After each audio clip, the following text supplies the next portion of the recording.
1998, le régime s'est activé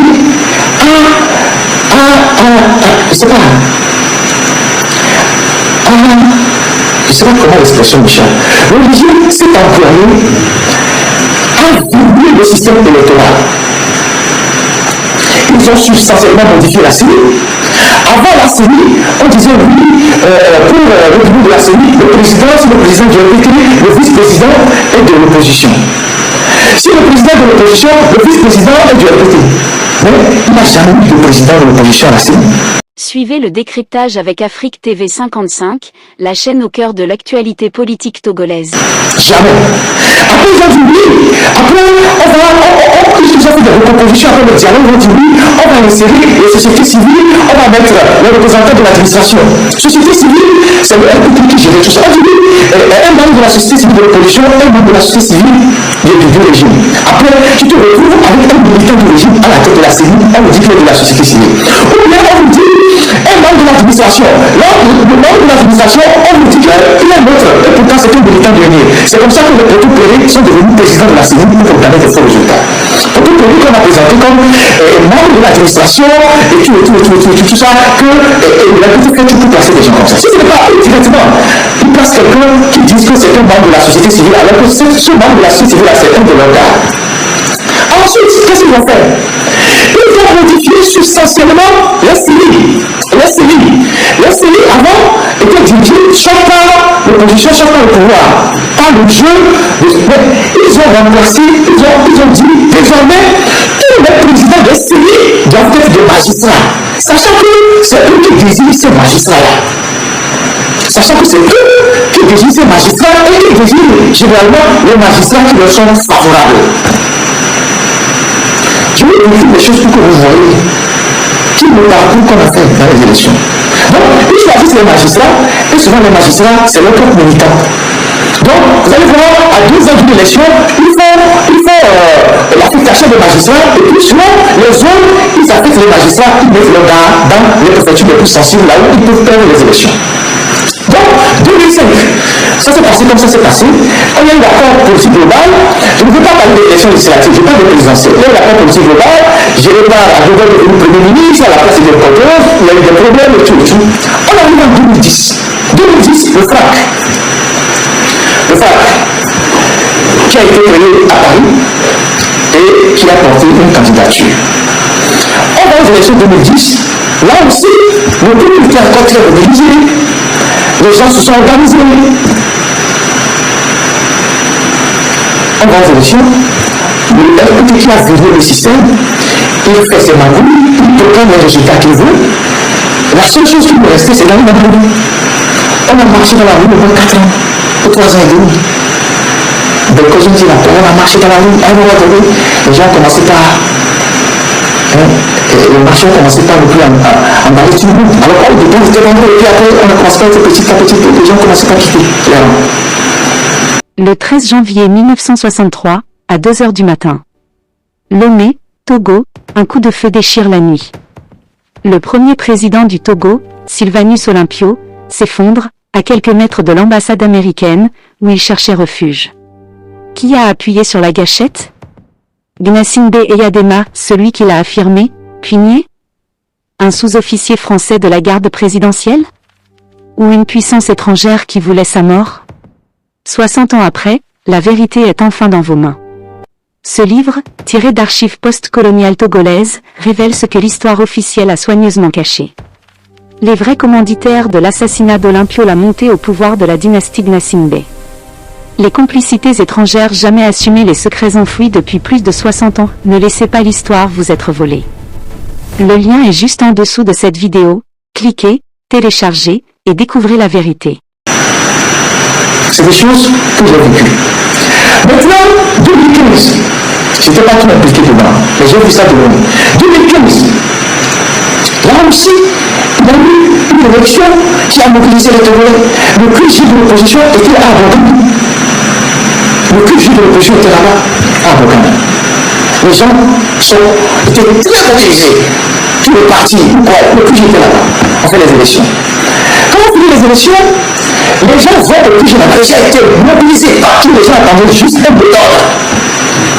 Les gens étaient mobilisés. Il y avait un drapeau qu'on implantait sur le couche là-bas. Tout le monde était là-bas. Les gens attendaient juste un mot d'ordre. Pour aller dans la rue contre les fraudeurs, les gens attendaient juste un mot d'ordre. Il y avait des milliers de personnes à Boulogne là-bas. Le mot d'ordre n'est jamais venu. À part que le leader, il sortait au balcon, il faisait comme ça, et la poule faisait et puis il venait retourner dans la chambre, dans le bâtiment. Le mot d'ordre n'est jamais venu. Le mot d'ordre n'est jamais venu. Les gens aussi, à force de se rassembler là-bas, ont commencé à se disperser petit à petit, et puis je vais peut-être garder sa chose. 2020, tout le monde est témoin de ce qui s'est passé. Tout le monde est témoin de ce qui s'est passé. Pourquoi je dis tout ça? Je dis tout ça pour dire que, parce qu'il y a un débat depuis que j'ai fait le live la dernière fois, c'est pas avec les élections qu'on déconstruit une dictature. La dictature se déconstruit tous les jours par la dénonciation, par les effets tous les jours. La dictature se déconstruit tous les jours par la lutte contre l'arbitraire, les injustices, la déconstruction, la corruption, les dossiers. C'est ça qui déconstruit la dictature. Les élections n'ont jamais déconstruit la dictature. Je me dis, Mussolini, ce week-end vous avez vu, il vient de prendre 7e mandat. Le petit opposant Bob Waïla, il a fui quelque part. Il a fait une vidéo, il a balancé, personne n'est sorti. Il a fui. Et quand vous voyez la manière dont le système a verrouillé, en 2010 par exemple, quand il y avait des problèmes dans la proclamation des résultats, qu'est-ce qui s'est passé? Donc il a pris l'avion, il est parti au nord, il a rassemblé tous les militaires de Vox. Sur le président des civils, il a ramassé tous les bulletins de vote. Et c'est un moment qu'ils ont modifié les résultats. Et donc il a donné les résultats en direct. À tout le monde là-bas, c'est là-bas ils ont mis les militaires, ils ont sécurisé la zone, les militaires, et donc il a donné les résultats en live sur les médias. Vous ne votez pas, vous faites tout le temps, machin, il donne les résultats. Vous allez écouter, non? En 2010, je me trompe, c'est en 2010 que le est parti avec l'avion, ramasser le PV au bord, il est revenu. Dès qu'ils ont atterri à l'aéroport, quand ils ont doublé derrière l'aéroport, ils ont amené ça derrière l'aéroport là-bas, et puis ils ont donné le résultat. Il s'est bien passé. Donc, le système, aujourd'hui, a tellement verrouillé le cycle des élections que 1000 fois vous avez les élections avec eux, 1000 fois ils donneront les résultats qu'ils veulent. En sachant que beaucoup de gens participent à cette mascarade-là. Aujourd'hui, 40%, écoutez-moi bien, aujourd'hui, 40% pratiquement des chefs traditionnels au Togo, 40% des chefs traditionnels au Togo sont des anciens militaires. Aujourd'hui, 40% des chefs traditionnels au Togo sont des anciens militaires. Comment on arrive à les imposer? Ce n'est pas le ministère de l'administration territoriale. C'est le ministère de l'administration territoriale avec la chefferie traditionnelle qui sème la zizanie dans les familles et qui impose les chefs traditionnels. Ou qui impose les chefs qui leur sont favorables. Actuellement, il y a un grand conflit dans la maison de l'ensemble à Réunion avec un choix qui a été fait et qui divise la famille et qui est appuyé par le ministère de l'administration territoriale. Et donc, ces militaires qui sont des chefs traditionnels, qui ont été soit gendarmes, militaires ou policiers, ils sont en même temps des chefs traditionnels, mais ils deviennent des prolongements du régime. Ils sont soit des agents de renseignement dans les villages. Pendant les élections, on leur donne des ordres et ils appliquent ces ordres-là comme s'ils étaient encore en fonction. Est-ce que vous le savez? C'est dans la maison de certains chefs traditionnels qu'on brûle les urnes pendant les élections. Vous savez ça? C'est dans la maison de certains chefs traditionnels qu'on brûle les urnes pendant les élections. Est-ce que vous savez ça? Maintenant, vous laissez tomber les chefs traditionnels. Vous prenez les préfets qui sont tous publiés, qui est conduit dans le processus électoral à l'intérieur du pays. Vous les prenez. Après, vous prenez qui? Vous prenez, après le préfet, vous prenez les chefs corps, les militaires, ceux qui dirigent les casernes. Les casernes qui sont à l'intérieur du pays. Ces chefs corps-là, ils interviennent dans les élections. Vous savez ça? Il y a des bulletins, parfois, qui sont remplis dans les camps militaires. Ensuite, depuis les élections de 98 il a dit là, on a compris que son armée ne lui était pas favorable. Il a dit là, avec le temps, a décidé que l'armée ne va plus voter le jour où les civils votent. L'armée doit voter 70 jours avant. Et donc, quand l'armée vote 70 jours avant, ils ont le temps d'avoir les résultats de l'armée, ils ont le document d'investir et ils changent les résultats. Ils changent les résultats. Ils rajoutent après.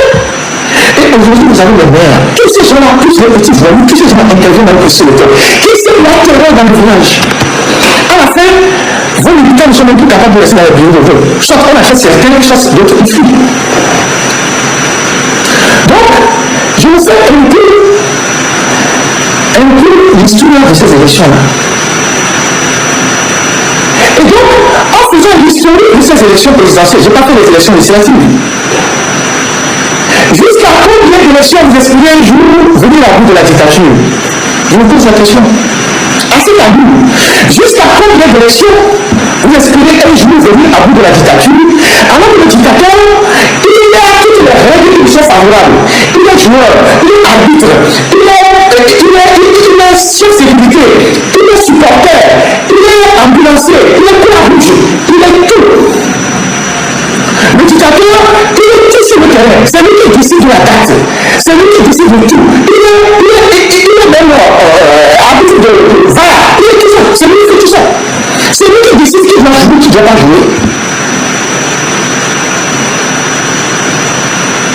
Moi, je vous parle de ce que moi j'ai vécu des élections de 93 jusqu'en 2010. 2015, pas trop, mais 2010. Moi j'étais dedans. Je vous parle de ce que j'ai vécu. On n'avait pas seulement des gens, on avait des courageux. On avait un ami militaire qui s'appelait Vincent, je ne vais pas donner son patronyme. Quand les militaires ont pris les urnes au camp LD en 98, le centre de vote qui était là-bas, le militaire tapait les gens, il a soutenu les rentrées dans le camion des militaires pour protéger les urnes. Il s'appelle Vincent. Pour protéger les urnes, il est rentré dans le camion. On était prêt à tout pour défendre les urnes. Mais face à la force des armes et des tueurs auxquels on a vécu, à un moment donné, il faut quand même, quand on a connu tout ce parcours-là, il faut quand même tirer les leçons. Vous voulez continuellement faire les élections avec les nationaux, parce que ce que les nationaux aiment, c'est le jour électoral, parce que c'est eux qui en sont les organisateurs, c'est ce qu'ils aiment. Ils ne vous proclameront jamais vainqueur. Tout ce qu'on met à la tête de la CENI, tout ça, c'est l'influence du régime, on dit que la société civile, il y a l'administration, c'est leur gars. C'est leur gars. Il y a même des représentants de l'opposition de la CENI qui ont tourné Kazakh, qui ont tourné le dos à leur propre parti. Vous savez ça, non? Et ça ne date pas d'aujourd'hui. Donc, voilà ce que j'ai voulu faire, cette petite historique-là, ce parcours-là. Je ne veux pas parler des élections municipales et des élections législatives parce qu'on a participé, on était aussi là, on a vécu des choses. On était toujours proche de nos grands frères. On était toujours déterminés. Quand on était à Katamé en 1994, il y avait les élections législatives. Et il y avait un ballottage entre deux candidats, le candidat du CAR et le candidat de l'UTD à l'époque. M. Ladokou et un autre candidat dont j'oublie le nom. M. Ladokou, qui a été ministre de l'Environnement après, parce qu'il est rentré dans le monde plus tard, on était des voisins de quartier. En plus, il était mon professeur d'histoire-géographie. C'était un homme très brillant.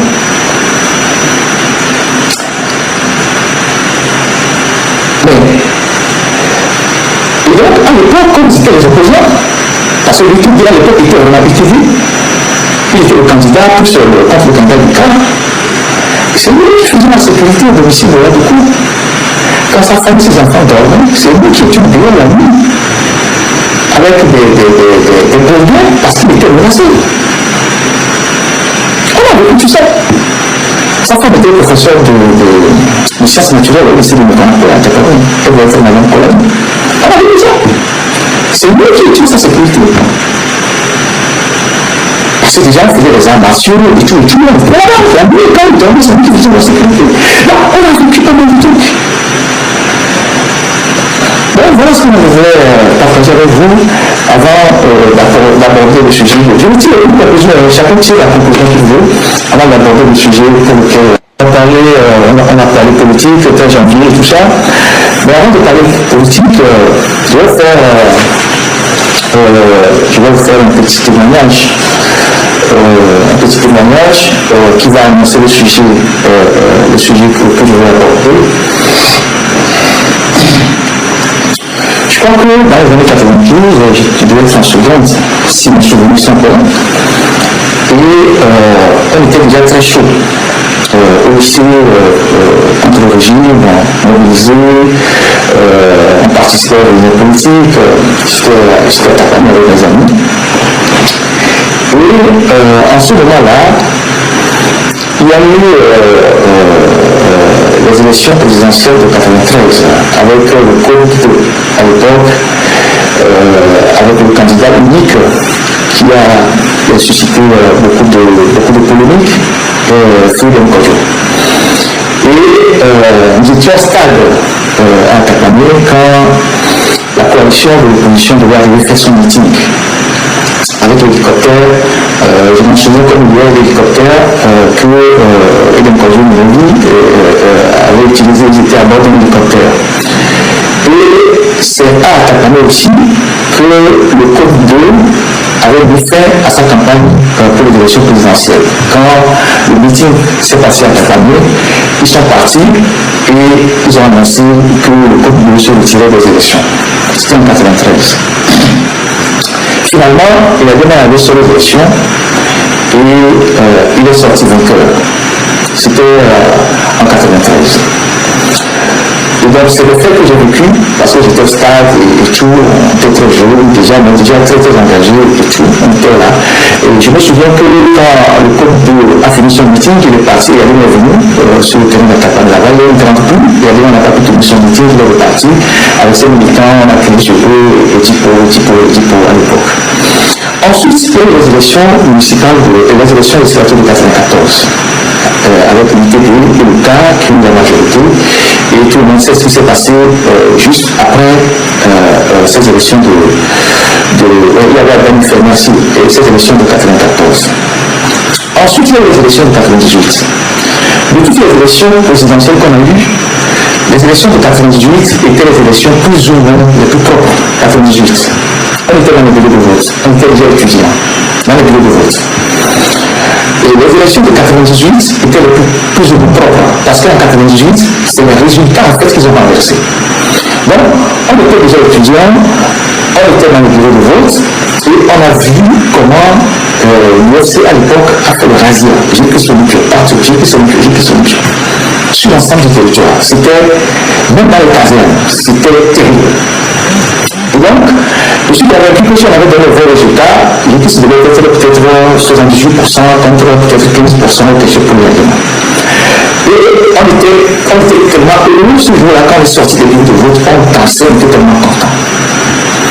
Et quelques heures après, on nous apprend qu'à un moment qui était la présidente de la CENI a démissionné ou elle a fui ou quelque chose comme ça, et que la proclamation des résultats était compromise. On était là quand le ministre de l'Intérieur, donc à l'époque le général Sénémène, prend le contrôle du processus électoral et proclame le résultat qu'il avait gagné à 52,13%. Comme le chiffre 13 était tellement important pour Yadema, on avait insisté qu'on ajoute le 13% au 52. Et plus tard, on apprend qu'en fait, quand même on reprend le processus, il va regarder dans le BTO, faire une réunion, et même dit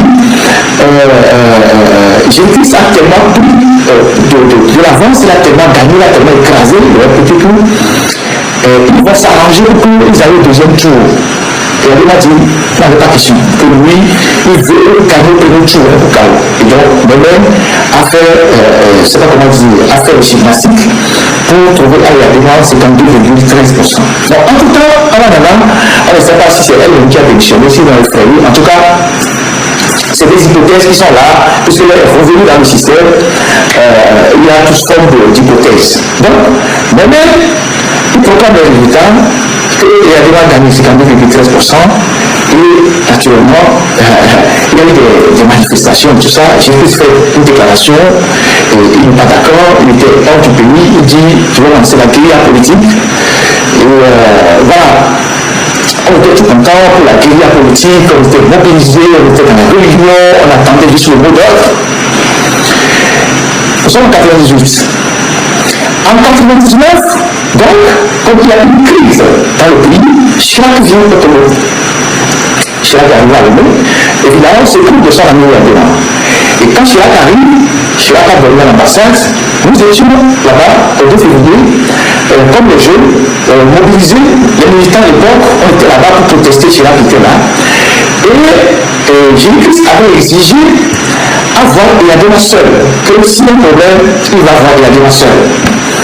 Et les autres responsables de l'opposition, ça m'a offusqué, ils avaient été offusqués en disant oui, pourquoi il a dit qu'il veut voir Yadema seul à seul, c'est comme il est en train de les marginaliser. Et je me rappelle que Machaba disait non, qu'il n'y a pas de privilège pour Jésus-Christ, il doit venir écouter tout le monde. Et donc, il y a eu, à l'issue de la rencontre là, il y a eu l'accord 4 de l'ONU.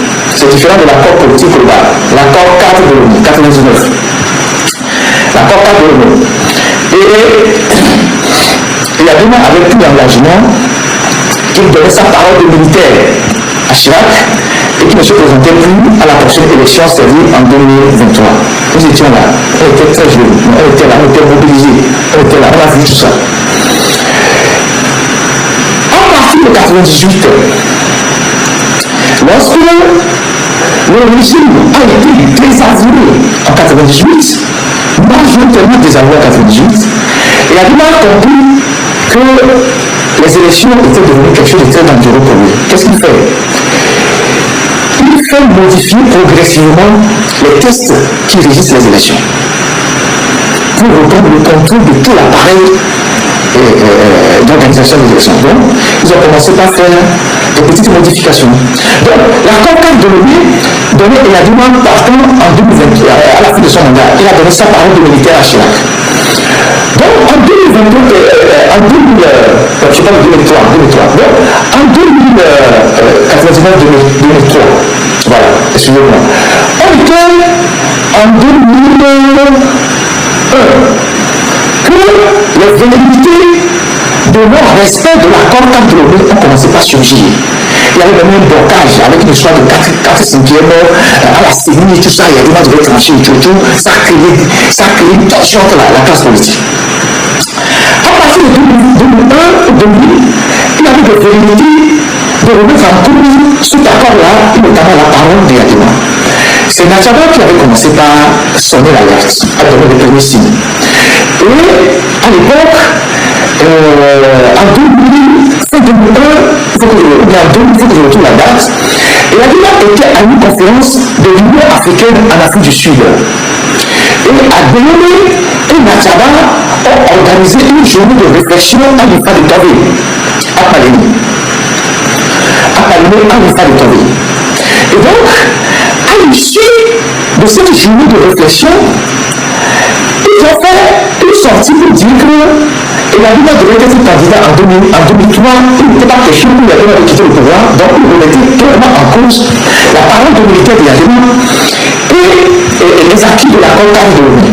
Alors, Yadema se trouvant en Afrique du Sud, il a été immédiatement pris en partie par RFI, je pense que c'était Christophe Babouville ou bien Jacques Alifal, qui avait pris Yadema directement pour dire comment se fait-il que il est en train de remettre en cause la parole qu'il a donnée à Chirac en 1999 quand Chirac était le passage à l'ONU. Et Yadema répond que ce que Adelomé et Machaba faisaient à l'objet d'engagement que ces deux-là, que ça n'engageait pas. Et nous, on surveillait tout ça de très près. À l'approche de 2002, en tout cas, Adelomé devient premier ministre, Adelomé était premier ministre, Machaba était président de l'Assemblée. Nous, on avait des informations comme quoi ils voulaient faire des modifications et passer en force. On a informé nos grands frères qui sont des leaders. On allait les voir, on a vu des gens, je ne vais pas citer des noms. On a fait des délégations de jeunes, on allait les voir pour dire nous, on va aller dans la rue pour affronter ces gens-là. C'est pas possible. Nos grands frères nous ont dit non, que Yadema ne pouvait jamais modifier la Constitution. D'ailleurs, on dit que ils sont là pour y aller dans le faire ils ont même ce qu'il faut là, ils ont même des choses que l'on ne sait pas. Nous étions tellement contents, on est reparti. On était en plein décembre, en préparant le fête nationale, quand les gens du RPP sont allés à l'Assemblée, ils ont modifié la Constitution. Vous voyez? Ils ont modifié la Constitution. Donc, quand ils ont modifié la Constitution, ils ont modifié les dispositions de la CENI et tout. Ils ont fait les élections de 2003. Les élections de 2003, 31 décembre 2002, merci maître. Les élections de 2003 ont été très impliquées dedans. Bon, Makitane était candidat, j'ai vu qu'il était candidat. Et les élections de 2003, on a fait la campagne et tout. Et moi, j'étais au QG où on a centralisé les résultats avec des amis que je ne vais pas citer ici. On était dans une villa à côté de la pharmacie Portus. Je ne vais pas indiquer la villa, mais elle est juste à côté de la pharmacie Portus, en descendant de la lagune. Et on était là-bas sous l'autorité de M. André Kovi, qui était un responsable, qui partit et tout, c'est lui qui coordonnait tout ça. Nous on était là pour aller recueillir le PV, les saisir et tout. On était là avec la grande sœur de J.P. Soumouti, Rosita. Voilà, c'est ça, la femme de Amandine. Elle était là parce qu'on a mis avec nous là-bas. On est resté à la nuit. On a fait plusieurs jours là-bas. On sortait de la maison discrètement, on allait chercher le PV à la station d'essence qui est au bas de la ville. Donc les gens qui devaient nous amener le PV, nous apportaient le PV. Et on leur indiquait à la station, là-bas, on prenait le PV. On faisait semblant d'échanger de route pour que la personne ne sache pas dans quelle maison on rentre, et on saisissait le PV. Donc, on était mobilisés, organisés. Et on avait le résultat, plus ou moins, on savait ce qui s'est passé. Mais avec les militaires, avec tout leur appareil, ils ont proclamé le résultat. Il s'est rien passé. J'étais dans ce courrier-là pour la centralisation des résultats. Avec M. André Kovi, qui était vraiment professeur de l'université, la grande sœur de J.P. Soumouti au résultat. Et il y a d'autres personnes qui voulaient me voir là-bas. Ils étaient là-bas. Et donc, ils ont proclamé les résultats, il ne s'est rien passé. On a crié, il ne s'est rien passé. Rien du tout. 2005, donc c'était la première participation à l'élection de Bon Makitane. 2005, il y avait d'abord tout ce qui s'est passé, il y a une coalition qui naît, on choisit Bon Makitane, on va en campagne, on va partir au nord, se coller partout. On a fait un meeting incroyable à ce coller, toute la ville était mobilisée. On est arrivé, il n'y avait pas de place pour rentrer au terrain. Le meeting était mouse. Et le soir, alors qu'on n'avait pas encore quitté la ville, on a été attaqué par les miliciens de Folie Basée. Les miliciens. La nuit, les miliciens sont rentrés dans la maison pour attaquer tous ceux qui sont venus. On a dû fuir la nuit là. Ce côté, les gens étaient blessés, les gens étaient machetés, tout ça pour rentrer à Tapamé, pour rentrer à l'honneur. On arrive à Lobou et on finit les élections. Naturellement, les résultats étaient en faveur de Bon Makitane. Mais le RPP a sorti la rue et vous avez vu ce qui s'est passé en 2005. Un massacre pas possible. En tout temps, il y avait le ministre de l'Intérieur qui a démissionné et voilà, un massacre pas possible. Et Bon Makitane, qui était lui-même recherché, s'était retranché quelque part dans un maquis où il a fait un message en disant: chef de relais, monsieur le compatriote, votre président vous parle. C'est la seule chose qu'il a dit. Et depuis, il a fait tellement de temps dans le maquis avant de sortir que les résultats ont été volés. Je suis en train de faire l'historique des faits auxquels moi j'ai participé. Et donc, il a fait sa déclaration, votre président vous parle, et plus personne ne l'a vu. Ils ont massacré les gens. Et dans ce massacre-là, nous sommes ressortis après, puisqu'il y a eu des résistances à Ibel, tout ça, on est ressortis pour aller au secours des gens. J'étais avec un grand frère pasteur, il est un grand responsable de l'église aujourd'hui. J'ai toujours travaillé avec lui pendant longtemps. On est parti à Néron.